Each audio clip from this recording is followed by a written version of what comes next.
bem com você? Seja bem-vinda a mais uma transmissão do culto da Igreja Adventista do Sétimo Dia do Jaraguá. É um prazer ter vocês com a gente. Compartilhem o nosso link, dá aquele like no nosso vídeo para que a gente possa alcançar mais pessoas.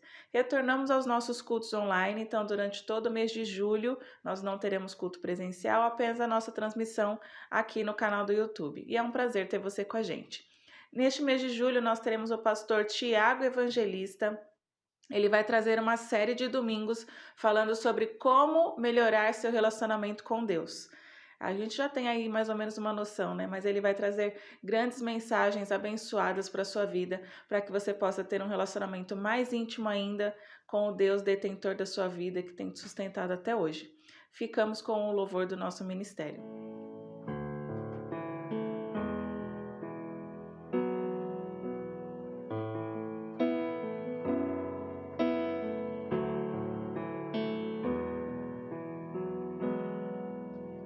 Deus ouve a minha oração, nasce em mim e me salva.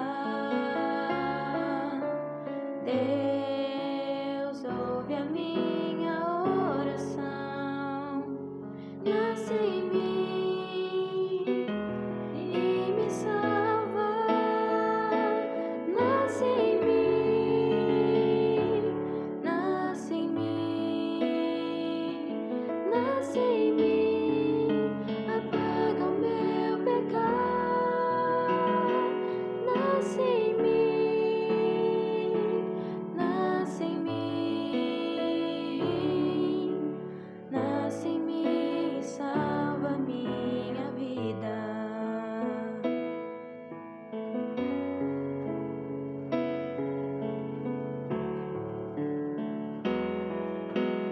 Deus ouve a minha oração, nasce em mim e me salva. Deus ouve a minha oração, nasce em mim e me salva. Nasce em mim, nasce em mim, nasce em mim, apaga o meu pecado.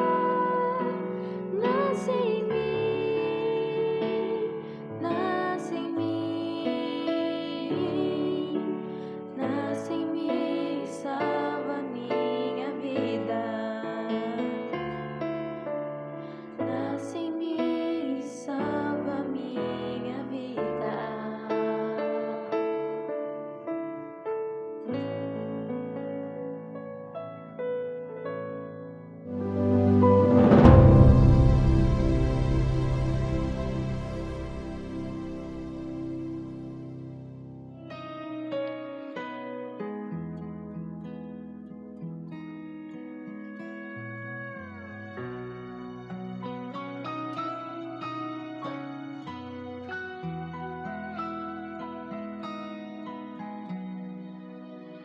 Existe um nome que está acima de tudo, acima de todo nome. Ele está entronizado acima dos querubins.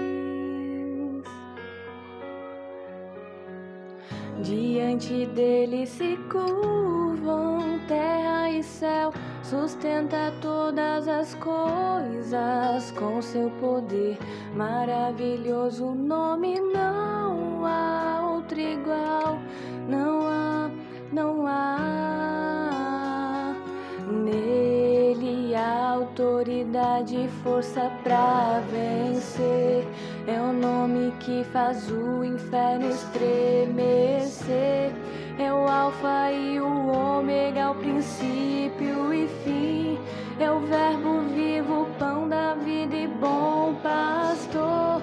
É o que esteve morto, mas ressuscitou e vive para sempre, eternamente. É o meu Senhor. Jesus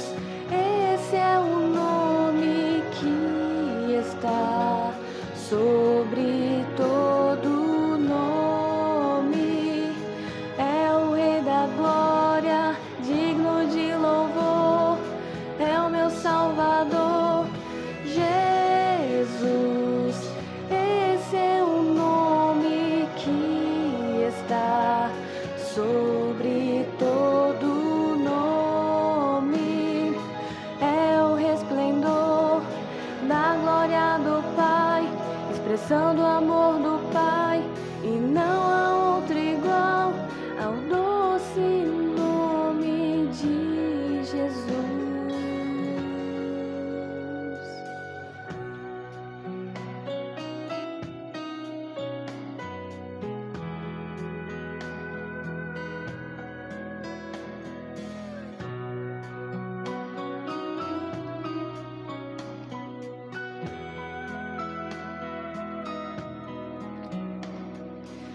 Existe um nome que está acima de tudo, acima de todo nome. Ele está entronizado acima dos querubins. Diante dele se curvam terra e céu, sustenta todas as coisas com seu poder.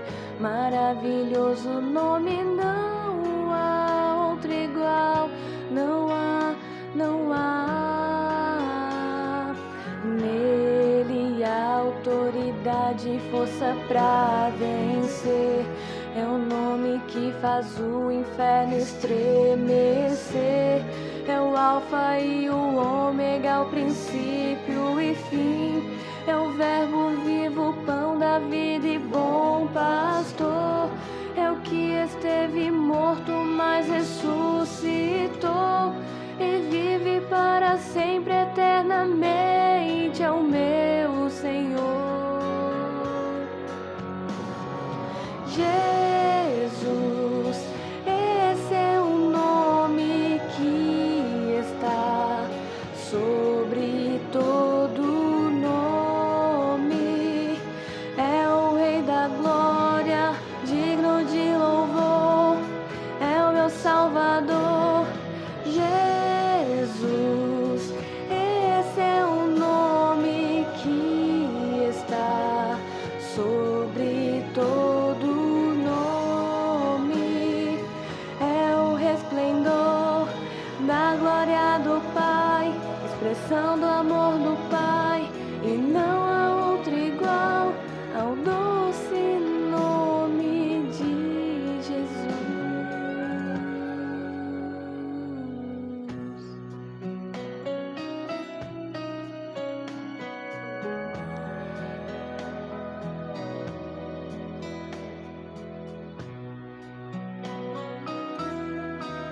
Amém.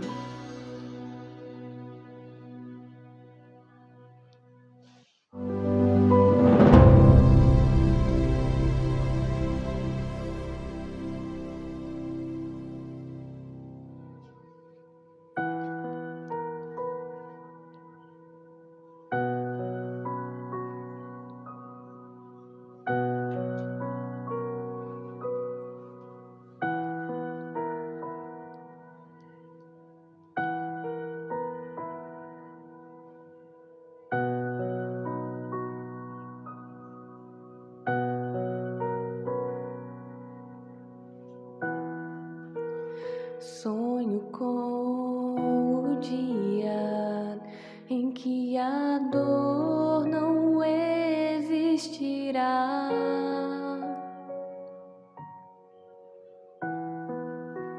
Sonho com o dia em que as flores não irão murchar. Eu preciso encontrar um lugar onde a paz reinará. Lá será o meu lar. Eu vou viver num lugar de amor.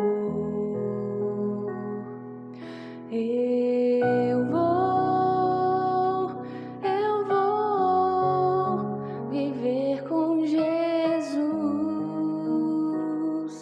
a esperança para um mundo sem luz.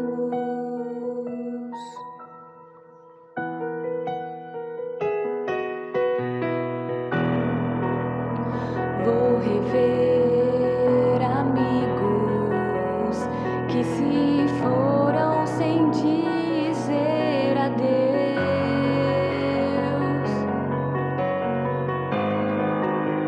Terei então a chance de abraçar o meu Salvador. Eu preciso esquecer este mundo, quero me preparar.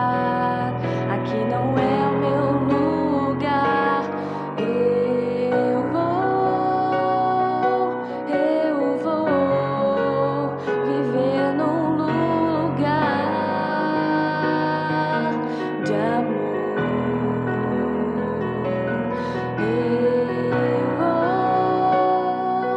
Eu vou viver com Jesus,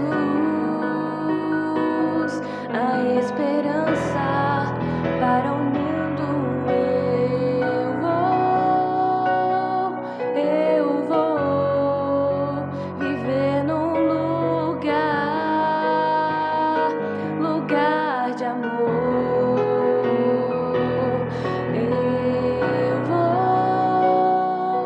Eu vou viver com Jesus, a esperança para um mundo sem luz.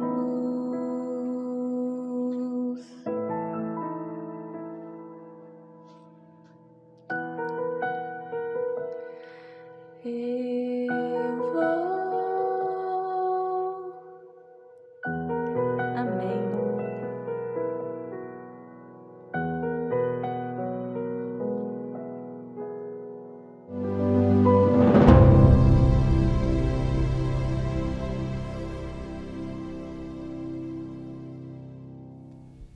Boa noite a todos, sejam bem-vindos ao culto de domingo da Igreja do Jaraguá. Meu nome é Thiago Evangelista e nós vamos estar juntos nos próximos domingos, estudando a Palavra de Deus e vendo maneiras como melhorar o relacionamento com Ele. Porque nós entendemos que a caminhada cristã é uma caminhada de relacionamento com Deus. Nós buscamos maneiras de nos aproximar dEle, de entender quem Ele é, de nos apresentar para Ele. E por isso, nos próximos domingos, eu quero apresentar para você maneira de como melhorar. Porque todo relacionamento, com o tempo, vai sofrendo problemas, as coisas parecem que não vão muito bem. Por isso, vamos olhar a Bíblia, que é onde Deus se apresenta para nós e apresenta como nós nos relacionamos com Ele, e nós vamos ver como podemos melhorar, o que nós devemos fazer para nos aproximar mais dEle. E nós vamos fazer isso abrindo a Bíblia em Êxodo, no capítulo 20, e no verso 2. Como melhorar o relacionamento com Deus em Êxodo 20, verso 2. Pega aí sua Bíblia, o seu celular, a maneira que você achar mais próxima da palavra de Deus, e vamos orar. Deus, muito obrigado porque estamos aqui reunidos virtualmente para estudar a sua palavra. Nós ainda podemos fazer isso, Deus, e por isso nós queremos ouvir a sua voz. Queremos que o Senhor é poderoso para falar conosco através da sua palavra, mesmo estando separados. Fale conosco, faça-nos ouvir a sua voz, te pedimos em nome de Jesus. Amém. Êxodo 20, verso 2. E Deus falou todas essas coisas. Eu sou o Senhor, o teu Deus, que te tirou do Egito, da terra da escravidão. Não terás outros deuses além de mim. Êxodo 20 fica num ponto interessante da história do povo hebreu. O povo hebreu ele tinha acabado de sair do Egito. Eles eram escravos, eles passaram muitos anos ali como escravos dentro da cultura do Egito, vendo como funcionava a população do Egito. Eles estavam acostumados com aquela maneira de sociedade, eles perderam a sua identidade. Eles não tinham uma identidade como povo. Eles eram, até aqui, até eles chegarem no Monte Sinai, eles eram um bando de ex-escravos fugitivos. Deus havia libertado eles com as pragas e o faraó libertou, eles atravessaram o Mar Vermelho, passaram por alguns dias, chegaram no Monte Sinai e agora era o momento em que Deus ia transformá-los de ex-escravos em um povo. Ali Deus ia formar o povo hebreu. Então eles se reuniram ali no Sinai e Deus aproveitou e já fez todo um espetáculo para recepcioná-los. Deus pôs fogo na montanha, uma nuvem escura, trovões, e a voz de Deus falou ali, o povo tremeu de medo, o povo se assustou, o povo percebeu que ali a coisa ia ser diferente, que ali eles iriam ver quem Deus era. E aí Deus começou a falar para Moisés, os que nós conhecemos como os 10 mandamentos, que era aquilo que começa a formar o povo, é a constituição do povo, e ele começa os mandamentos com uma lembrança.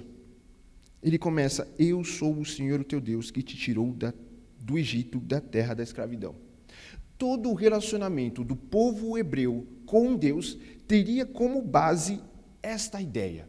Eu sou o Senhor, o teu Deus. Quando nós lemos os 10 mandamentos, nós temos a pressa, às vezes, de correr logo para Êxodo 20, verso 3. Não terás outros deuses diante de mim. Mas a gente tem que sempre lembrar que os mandamentos, os 10 mandamentos, todo o relacionamento de Deus com o povo hebreu só existe por causa de Êxodo 20, verso 2.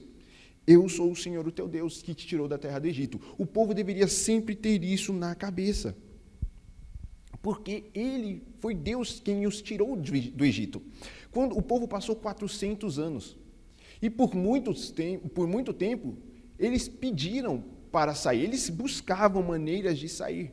Mas somente o Senhor foi quem ouviu a voz deles e quem pôde retirá-los lá. Passaram-se vários faraós, várias dinastias. Os egípcios adoraram vários deuses, mas somente um Deus foi capaz de usar a sua mão para buscar o povo e tirar do Egito. Não houve outro Deus. E por isso que a primeira maneira de nós melhorarmos o nosso relacionamento com Deus é sempre ter na nossa mente que Ele é o primeiro, porque Ele é o nosso Deus. Ele é quem nos busca. É Ele quem vai atrás de nós. Não somos nós que nos achegamos a Ele e nós nos apresentamos. Ele vai atrás. Ele sempre vai atrás. Lá em Romanos, no capítulo 5, verso 6, Paulo vai dizer uma coisa que eu acho muito interessante e que a gente sempre deve lembrar. Olha só, Romanos 5, verso 6. De fato, no devido tempo, quando ainda éramos fracos, Cristo morreu pelos ímpios. Dificilmente haverá alguém que morra por um justo, embora pelo homem bom, talvez alguém tenha coragem de morrer. Mas Deus demonstra seu amor por nós. Cristo morreu em nosso favor quando ainda éramos pecadores. Paulo ele tem uma construção interessante e fala, olha, a gente acha bonito morrer por pessoas boas. A gente acha bonito morrer por quem merece. A gente acha bonito morrer por quem nos ama. Você facilmente daria a sua vida por um filho, por um parente. A gente conhece várias histórias de mães que se jogam na frente de carros ou que se colocam em posição de perigo para salvar os seus filhos. Mas Deus ele faz diferente. Deus ele nos ama, mas Ele não espera que nós estejamos bons ou que nós estejamos inclinados a Ele para que Ele venha atrás de nós. De acordo com Paulo, Deus nos amou quando nós ainda éramos pecadores, quando nós ainda nem tínhamos ideia de que nós precisaríamos amá-lo. Ele nos busca antes mesmo de nós percebermos que nós temos uma necessidade. E além de nos buscar, antes de nós percebermos a nossa necessidade, Ele já nos provê tudo aquilo que nós precisamos. Deus, Ele nos provê, Ele nos busca quando nós precisamos, ou antes mesmo de nós percebermos a nossa necessidade, e Ele provê tudo aquilo que nós precisamos.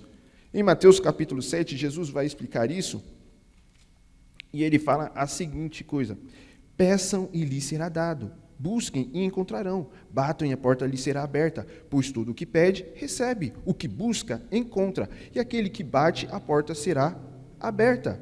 Qual de vocês, se seu filho pedir pão, lhe dará uma pedra? Ou se pedir peixe, lhe dará uma cobra? Se vocês, apesar de serem maus, sabem dar boas coisas a seus filhos, quanto mais o Pai de vocês, que está nos céus, dará coisas boas aos que lhe pedirem. Deus está sempre provendo.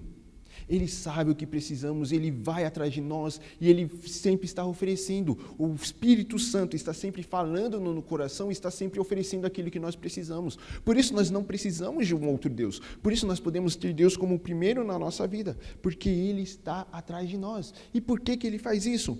Porque Ele nos vê como filhos. Existe um texto na Bíblia que esse eu gosto bastante, que está na primeira carta de João, no capítulo 3. E é uma coisa que nós nunca podemos esquecer, por toda a nossa vida, que é o seguinte: vejam como é grande o amor que o Pai nos concedeu, sermos chamados filhos de Deus, o que de fato somos. Por isso o mundo não nos conhece, porque não o conheceu. Amados, agora somos filhos de Deus, e ainda não se manifestou o que havemos de ser, mas sabemos que, quando Ele se manifestar, seremos semelhantes a Ele, pois o veremos como Ele é.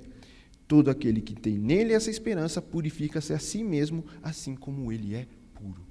O nosso desejo é de ser igual a Deus. A gente tem esse anseio de ler a Bíblia e vemos tudo aquilo que Deus fala, as regras, os princípios que estão aqui na Bíblia, e nós queremos ser igual a Deus. Nós tememos que, se não agirmos de determinada maneira, nós corremos o risco de não sermos mais aceitos por Deus. Mas uma coisa temos que ficar guardado na nossa mente: Deus nos busca quando nós estamos em pecado, ainda quando éramos pecadores. Deus, Ele sempre nos provê, e Ele nos adotou como seus filhos. Na verdade, nós somos filhos de Deus. Não importa o que nós façamos, não importa a maneira como nós agimos, nos vestimos, fazemos as coisas, nós somos filhos dEle. O amor de Deus se revela por nós por causa da nossa filiação. Não há nada que possa mudar isso. Não há nada que vai fazer com que Deus esqueça que você é filho dele. Não há nada que faça com que Deus negue a paternidade sobre nós. Deus é nosso Pai. Por isso que Ele começa a relação dele com o povo hebreu dizendo: olha, eu sou o Senhor, eu estou me apresentando a vocês, e eu sou o Senhor que tirou vocês do Egito. E por isso, como resposta, em Êxodo 20, verso 13, ele fala: não tenham outros deuses diante de mim. Vocês não precisam.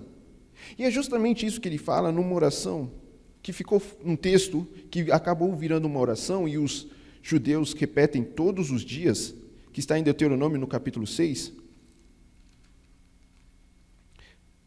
Deuteronômio capítulo 6, verso 4, essa daqui é a oração básica para os judeus, da mesma forma que o Pai Nosso funciona para nós.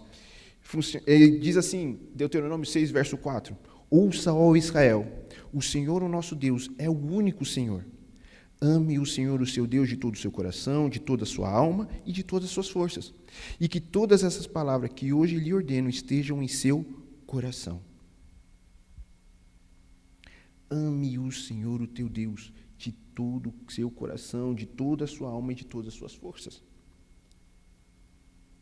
Nós devemos amar a Deus. Essa é a nossa resposta, é a única resposta possível.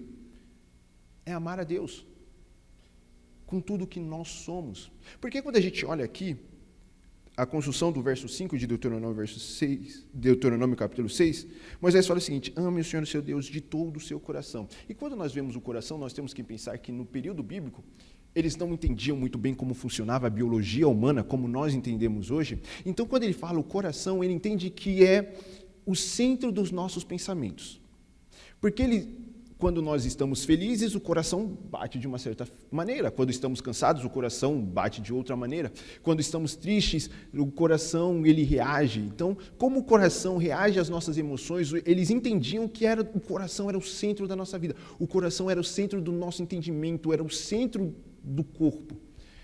Então, quando Moisés fala para nós amarmos a Deus de todo o nosso coração, é para nós amarmos a Deus de todas as nossas forças intelectuais, com toda a nossa lógica, como o centro da nossa vida, com aquilo que move o nosso corpo, com nossa mente. Essa é a ideia, com a nossa mente. E depois ele fala com toda a sua alma, toda a sua inclinação espiritual, tudo aquilo que você deseja. Tudo isso deve ser voltado para Deus. Os nossos desejos espirituais, a nossa ansiedade espiritual, a nossa veneração deve ser voltada para Deus. E então ele fala de todas as nossas forças, o nosso corpo, os nossos músculos, os nossos braços. E não adianta mostrar, ainda bem que eu estou com terno, porque vocês não podem ver aqui as minhas forças, que são poucas. E mesmo que as suas forças sejam poucas, como as minhas, ou se você for aí malhadão, fortão, e do crossfit e das atividades físicas, todos o seu músculo, todas as suas forças devem ser voltadas para amar a Deus. Então, se amarmos a Deus com nossa mente, nossas inclinações espirituais e com os nossos músculos, o nosso corpo, nós chegamos à conclusão de que tudo que nós somos, todo o nosso corpo, deve amar a Deus. A nossa vida deve ser voltada para o nosso amor a Deus. Da mesma forma como Ele nos amou e em Cristo Jesus Ele entregou a sua vida, tudo aquilo que Ele era para nos salvar, nós devemos agora voltar àquilo que nós somos para Ele. E quando nós entregamos para Deus aquilo que nós somos para Ele, nós precisamos entender uma coisa importante, que Deus Ele tem planos para a nossa vida que são muito melhores. De Jeremias 29, 11. Esse texto você conhece bem, é um dos textos favoritos de muita gente. Jeremias, no capítulo 29, verso 11 até o verso 14. Porque sou eu que conheço os planos que tenho para vocês, diz o Senhor. Planos de fazê-los prosperar e não de lhes causar danos, planos de dar-lhes esperança e um futuro. Então vocês clamarão a mim, virão orar a mim e eu os ouvirei. Vocês me procurarão e me acharão quando me procurarem de todo o coração.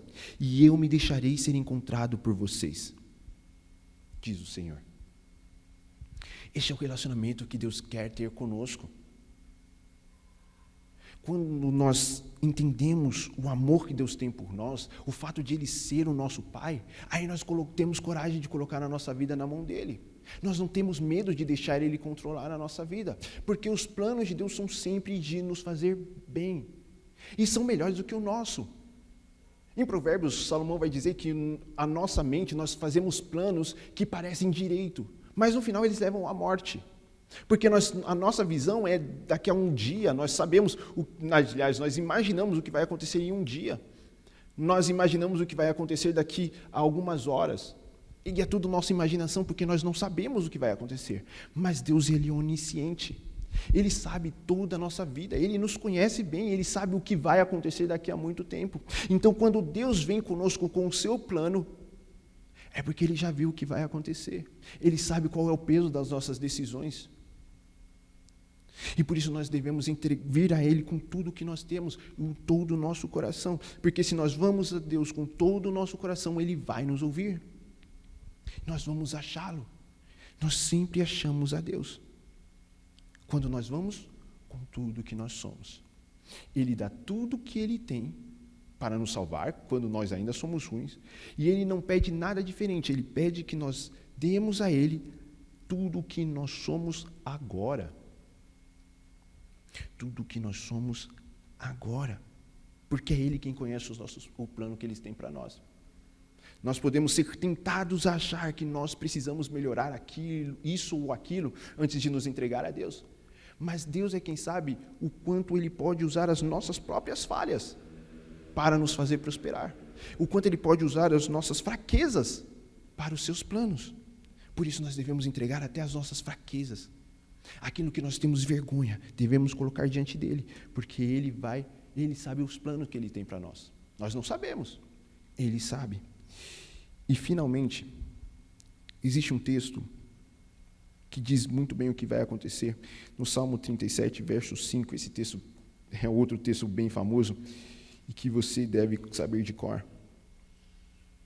Diz assim: entregue o seu caminho ao Senhor, confia nele e Ele agirá. E Ele deixará claro como a alvorada que você é justo, e como o sol do meio-dia que você é inocente.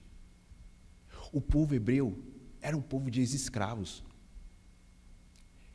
Eles não tinham muita cultura, eles não tinham muita educação, eles não tinham a mínima noção de como se governar, eles não tinham noção de como se tornar uma nação.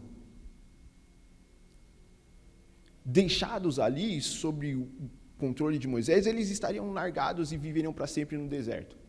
E nós vimos que muitas vezes isso deu muito errado ali, no caminho até eles chegarem à terra prometida. Mas Deus os escolheu para fazer deles um povo. Porque quem faria deles um povo era Deus. O Deus que tirou eles do Egito era quem transformaria eles no povo dele. Da mesma forma, o Deus que nos libertou do pecado é quem vai nos transformar em seus filhos. É quem vai nos fazer viver a vida de um filho dele. Por isso a gente tem que fazer o que está aqui no Salmo. Entregar o nosso caminho ao Senhor, entregar a nossa vida ao Senhor, entregar o nosso coração ao Senhor, entregar tudo que nós somos ao Senhor. E confiar nele. Esse é o nosso papel. Entregar o que nós somos a ele e confiar. É só isso que você precisa fazer. Essa é a nossa preocupação. Porque quando fazemos isso, ele age.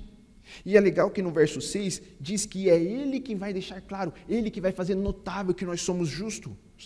É ele quem vai mostrar que nós somos os filhos dele. É ele quem vai fazer claro de onde nós somos. É ele quem faz. Ele quem age. Porque ele é o Deus que nos salvou. Ele quem é o nosso Pai. É o Deus que conhece o nosso futuro. É o Deus que sabe para onde nós vamos. E é o Deus que nos escolheu, que nos atraiu. Se nós quisermos melhorar o nosso relacionamento com Deus, nós temos que primeiramente entender que Ele é o nosso Deus. Que Ele é quem nos salva. Ele é quem cuida de nós. E Ele é quem nos provê um futuro, uma vida. Enquanto nós nos lembrarmos disso, nós não nos esqueceremos do básico. Ele é o nosso Deus. Um relacionamento com Deus tem que ser baseado nisso. Em entender que Ele nos ama mesmo quando nós não o entendemos. Que Ele nos provê. Que Ele cuida de nós. E que Ele quer do jeito que nós somos. Ele quer para Ele. É isso. Foi por quem você é agora que Jesus morreu. Foi por aquilo que te faz fraco que Deus te escolheu. Foi por aquilo que te faz forte que Deus te escolheu. Porque é Ele quem faz. Porque Ele quem é Deus. E você é filho dele. Nunca se esqueça disso. Você é filho dele. Não importa o que você faça, você é filho dele. Não importa aquilo onde você anda, você é filho dele. Não importa a maneira como você age, você é filho de Deus. E Ele quem sabe o que está no seu futuro. Portanto, sempre entregue a sua vida diante dele. Porque Ele é o Senhor, o nosso Deus, que nos tirou da terra do pecado. E por isso, nós não precisamos de nenhum outro Deus. Não precisamos de nenhuma outra entidade superior. Nós não precisamos nem de nossas próprias forças. Porque Ele é o nosso Deus. Vamos orar? Deus, muito obrigado, porque em Cristo Jesus, o Senhor veio. Quando ainda nem tínhamos noção dos nossos pecados, quando nem tínhamos noção das nossas necessidades, o Senhor veio e nos resgatou.